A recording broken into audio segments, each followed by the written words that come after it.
If you're watching this video, chances are you own the Fatshark HDOs and you want to know if it's worth upgrading to the HDO2. I've had my HDO2s for a couple of months, haven't used the HDOs since I got them. So I thought it'd be a great idea to bring them both out, do a side-by-side comparison, just focusing on whether it is worth you upgrading from the HDOs to the HDO2s. So let's have a look at some of the things you might notice straight out of the box. You don't have a balance lead connector to power the fan, and this is brilliant. It's something you, once you get used to, you can't imagine that you ever had to deal with. If you look at the HDOs and we plug in the balance connector, the battery is basically hanging off the balance connector. These wear out, you have to fix them, it's just frustrating. You don't get a battery with the HDO2s, you get this 18650 case. You're probably going to get a lot more flight time from this, but you've got to buy the cells, you have to buy some way of charging it, and you've already spent the money on the goggles. You don't want to be spending more money just to be able to power them. Obviously you get all the focusing lens and you get the larger IPD travel. I've managed to get it just perfect with the HDO2s for me. The IPD just didn't quite travel inwards enough on the HDOs. We have a power button. People have been asking for a power button for years. It's not perfect. You plug the battery into the goggles, you have to press the power button to turn it on. You just assume plugging it in would, you know, automatically set the powers on, and then you turn it off with the button and then back on again. Another thing I didn't like about the HDO2s, my eyelashes touched the lenses. I had to order the newbie drone foam before I could even try them out. I recommend getting the newbie drone foam, whichever Fatshark goggles you use. I haven't flown with the HDOs since getting the HDO2s. I'm going to fly with the HDO2s and then I'm going to swap over to the HDO.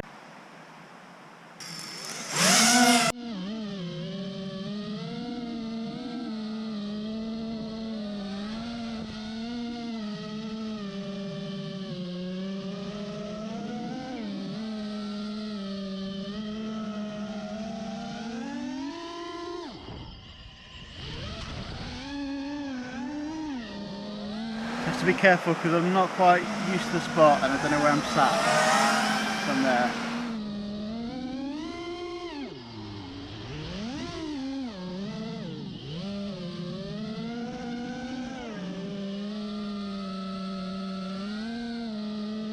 They feel great. Like I say, I've been using them for a while now, so I'm pretty used to them. So I'll get these swapped over to the HDOs and we'll see if I'm disappointed going back to the HDOs or if it doesn't really make that much difference. Oh wow, getting a lot of light leak. That could just be the newbie drone foam though. The picture is smaller, but it's hard to notice the difference really. But let's get flying and see how they do.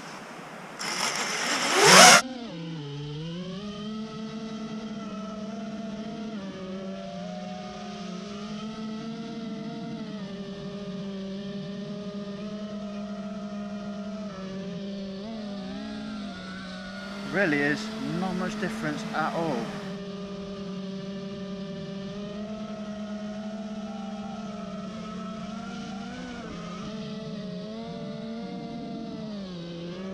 You really have to have the screens side by side to notice any difference.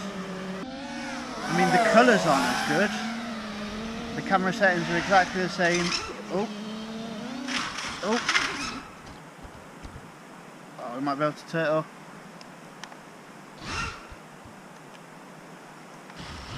Yes. Yeah, the colours look a lot more washed out on this. I can't see any more or less detail. These are still great goggles. I don't think I'd miss the HDO2s all that much really.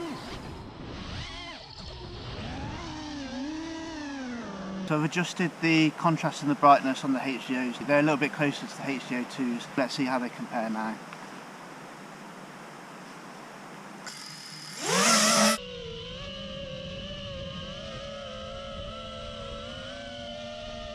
Yeah, the colours are a lot better now.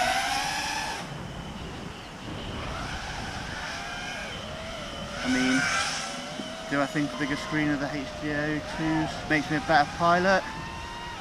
Probably not. It's a bit more immersive.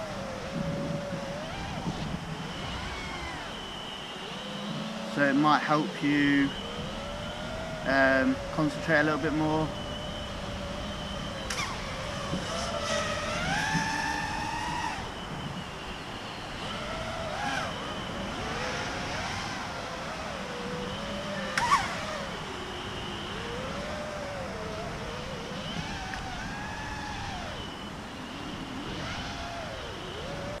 So, do I think you should upgrade?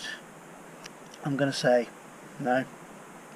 You get a slightly larger field of view, slightly better colours, slightly better screen, and although the field of view difference might seem a lot, in reality you're not going to notice it that much. You're not going to put them on and be like, wow. What you're really getting for your money is just a better quality of life, a few little niggles that were annoying with the HDOs that you don't have to worry about. I don't regret buying mine. If I had the choice out of the two goggles, I'd pick the HDO2s every time. There isn't enough of an improvement over the HDO for it to be worth upgrading. If you have upgraded from the HDO to the HDO2s, let me know in the comments below and let others see what you think.